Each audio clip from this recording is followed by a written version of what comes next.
Hello from the studio in Nitro, West Virginia. This is Unreasonable Down. It's a podcast about West Virginia University basketball. I'm Josh Witt, and WVU beats Georgetown tonight in the Big 12 Big East battle, 73-60.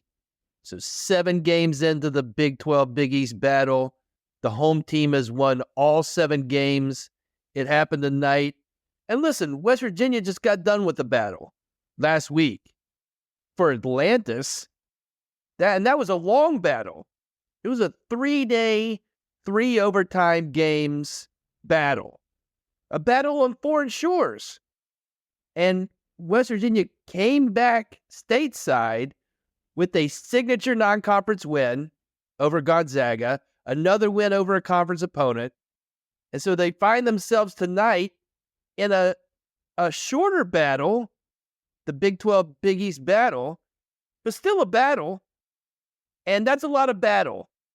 You know, it was a lot of battle last week, then a week break, back into a battle against a team that's probably not as good as any of the teams you played in your big battle. And it's just an obvious spot for a letdown. I was concerned about how the Mountaineers were going to perform for this battle. It's not a competition for battles, but maybe a lesser battle tonight. What kind of energy? You could pump yourself up for a 3 days, 3 overtime battle, and they proved that they could do that. What kind of juice do you have for the lesser battle? I'm not saying it's lesser. If it was a competition, probably a lesser battle. And guess what? The first half, West Virginia looked a little, what's the right word? Sleepy? Not a ton of energy. Georgetown got a few second chance points, maybe more than what we'd like. Great first half from Epps. And Georgetown had a lead at halftime, 2-point lead. And West Virginia comes out in the second half cold.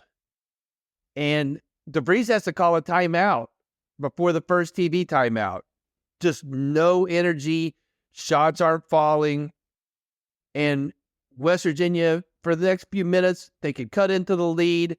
And then every time West Virginia would get it down to 1 or tie it, Georgetown would build the lead back up. Not a crazy lead, but they responded each time. And West Virginia is down 4 with 14 minutes left. And then the energy changed. And then, you know how they were kind of sleepy and weary? Somebody stepped up. And it's not who I would picture if you had to guess who gave the team life. 3 stacks changed the game. Ed Andre 3000 changed the trajectory of this game. He was an extraterrestrial, out of this world, things like that. He comes in, he gets a dunk off of a offensive rebound by DeVries, finds Ed Andre, dunk. Then he blocks an Epps layup. And that block was so fresh and it was so clean. And then a few plays later, he blocked another layup attempt. And I'm watching it, and my wife's watching the game too. And when it's happening, I'm like, hey, look, baby, he's blocking their shots. And the crowd went wild, as if Holyfield had just won the fight. Complete energy change. Like even Coach DeVries. Coach DeVries, I love his energy, and specifically in this middle part of the second half. It was like, have you seen the music video for Bombs Over Baghdad? And you're familiar with that song, maybe? That kind of energy is what Coach had on the sideline. He's like fist pumping and hey, crowd, get into it. And the game went from West Virginia down 4, 43-39. Ed Andre does his thing. All of a sudden, 5.5 minutes later, West Virginia's up 12. And during that 16-0 run, I wanted to feel like that forever, ever. All thanks to Ed Andre. I mean, yes, team effort. Shout out to Javon Small. Another strong game, especially when West Virginia was sleepy in that first half. Javon was keeping West Virginia afloat. I mean, what's cooler than being cool? Ice cold? Javon is ice cold again. He keeps doing it. He did it overseas. He brought it back to Morgantown. Shout out to Sincere Harris. Check the box score. Sincere Harris has numbers across the box score. Rebounds, plenty of them. Almost got the double digits. Steals, block, assists. He did it all. He's still looking for the three. And he didn't do everything. But he's going to find it. And I trust that Sincere is going to find it. But he's got a stronger weapon that never runs out of ammunition. He's ready for war, okay? Shout out to a strong second half for Tucker DeVries. Kind of quiet in the first half, but he made some big threes in that 16-0 run. You know, in all honesty, when you're analyzing Tucker DeVries' game, every once in a while, I think he needs a golden calculator to divide the time it takes to look inside and realize. You know what I mean? Shout out Toby Okani. He's brought back his scoring from the Bahamas. And he took it from the ballroom to the Coliseum. Now 4 games in a row of double-digit scoring. Hey, yeah. But I will remember the Georgetown game as the Ed Andre game. He played his part. He played his part. And when you don't have your A game, which West Virginia did not tonight, and you still find a way to pull away, number one, it's so refreshing from last season where West Virginia, in a bad season, had flashes, could put together a few good minutes of basketball, and not have their A game, but couldn't pull away or couldn't get over the hump. And this team did that tonight. And this is a performance I hope to see in Big 12 play, where they're not going to have their A game every night, and there's going to be there's battles coming. Spoiler alert, more battles. And the Big 12 schedule is you don't go to another country. You don't need a passport to go to Provo, but that's twice as far away from Morgantown as what the Bahamas is. And you go to Lubbock and you go to Colorado. So that's going to happen. We're going to have travel battles. And West Virginia is going to give themselves chances to win some of these battles with their defense. Did not have, I'll keep mentioning this. I'm only focused on Coach DeVries' offense prior to coming to WVU. With this particular group, the defense is what's carrying them. And we're 8 games into the season now. West Virginia is 9th, as I'm recording this, in Division I in block percentage. Ed Andre had 4 blocks tonight. West Virginia had 6 blocks total. 9th in Division I. To put it in perspective, you look at the block percentage for an entire season, and this is just 8 games, but West Virginia's block percentage right now is higher than both Sagaba Konate seasons. He had 3 seasons with WVU, but I'm talking about the first 2 with West Virginia. It's higher than that. And so there's plenty of games left. I don't think West Virginia can sustain this, but the point stands. That's amazing for what coming into this season, and I said in this microphone, they're undersized. Well, they're blocking a ton of shots. And Ed Andre did it tonight, but Tucker's doing it a bunch, Sincere Harris. It's happening. And tonight, West Virginia held Georgetown to 38% from the floor. West Virginia got 19 points off of turnovers. Defense is carrying the load early on. And yes, it's Javon Small scoring in the first half that keeps them afloat, but it's also, even with it was a little sleepy defense. Like a couple of those threes, they got looks where somebody didn't come out and take the extra step. Drives to the basket. Guys got to the basket. There was no resistance or very little resistance. And that changed in the second half. And so the defense is carrying the load. And that's a big win tonight. Holding serve. West Virginia is now done with 2/3 of the non-conference schedule categories I laid out in the preseason. West Virginia is done with the 3 non-bye games. Those are against UMass, Pitt, and Georgetown. I predicted correctly that they'd go 2-1. They've done that with the only loss to Pitt. You got 3 Battle for Atlantis games. I thought they'd leave with 1 win. They have 2. So based on one man's prediction, West Virginia is 1 game ahead of that. And they'll finish the bye games portion of the non-conference schedule this month. But was nervous going into this one. Proved true in the first half. Ed Andre flipped the switch. And then it was Southern playalistic Cadillac funky music in the second half. This is a basketball podcast, but I have to talk about what's happened on the football side. And I have to wish head coach Neil Brown the best in his future endeavors. He was let go by WVU over the weekend after a really bad loss to Texas Tech in Lubbock. Finished his final season at WVU with essentially what his record in his 6 years at WVU was, which was 500. I don't know if that's exact, but this they're playing a bowl game, but they finished 6-6.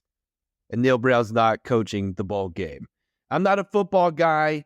I watch football. I have no idea what's happening. I react like, oh, touchdown's good. Oh, he ran far, right? Don't know what's happening. So much is happening watching football. So I don't get it. But what I know from a casual fan standpoint, the Neil Brown era at WVU had very few blowout wins over BCS teams, a number of blowout losses as climbing was happening and post-climbing, descending. And everything else was kind of close to the middle. And that middle had some close wins and some close, probably some heartbreaking losses within those close losses. But just like, the Neil Brown era was like the 8th seed in the NBA playoffs. It's like you're around 500. If you've made the playoffs, you're going to lose in the first round. You beat the teams that don't make the playoffs, but you can't advance past the first round. And Neil Brown got the bowl games. It was very lukewarm. The pH level was just right. It was right at 7. You know what I mean? What will I remember from the Neil Brown era? Well, that first season in not a what's the under the bowl championship series?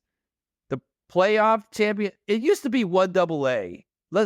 They played their 1AA opponent or a 1AA opponent in 2019, and West Virginia was up 17 late in the game. And West Virginia went for an extra point, and instead of kicking an extra point, the placeholder got the ball and just kneeled it. And Neil Brown explained it after the game, the analytics. I don't think I've ever seen that before, ever. So it started out on an interesting note, And I'll remember after the 2022 Backyard Brawl, that video to fans that did not have the impact he was expecting. I'll remember that Houston game, the Hail Mary. I'll remember him getting a mayonnaise bath after the bowl win last year. That ring around the rosy play against Penn State. Like, there's some highlights. There's some fun stuff. But it didn't work out. He tried his best here at WVU. Probably would take back that trust to climb stuff because at some point, it's not a stair machine at Planet Fitness. Football's not a stair machine. Like at some point, you're gonna descend, and then what are we doing, right? He tried his best. It didn't work out. And he said on the radio today with Hoppy that he'll probably be a head coach somewhere next season. And he was successful before WVU. And wherever he lands after WVU, I'm sure he'll be a class act, represent his employer well. And I wish him success in his future endeavors. Unreasonable Doubt is under the Smoking Musket umbrella. Go to smokingmusket.com. Read the articles about WVU sports. Listen to West by Pod, another podcast under the Smoking Musket umbrella about football. Joel and Jordan do a great job there. Join the Smoking Musket Discord. Follow Smoking Musket on social media. Do all that stuff and join me underneath the Smoking Musket umbrella. After a couple of weeks in the light of cable television, West Virginia goes back underground. Back to ESPN Plus for the rest of the calendar year. And so the next game is Tuesday, 7 p.m. in the Coliseum. West Virginia plays North Carolina Central. So we get a directional school. NC Central currently 3-7. One of those 3 wins are against a D1 opponent. The other 2 are not Division I opponents. And 4 of their losses are by single digits. Not a highly ranked team in the Ken Pomeroy computer. The defensive metrics look rough. This team's small. West Virginia gets the rep of being undersized. NC Central, they got one guy that's 6'9". Everybody else is that's the tallest guy. And he's a center. So West Virginia, this will be one of the few games in the season that West Virginia has a size advantage against their opponent. But throw out sizes, throw out statistics.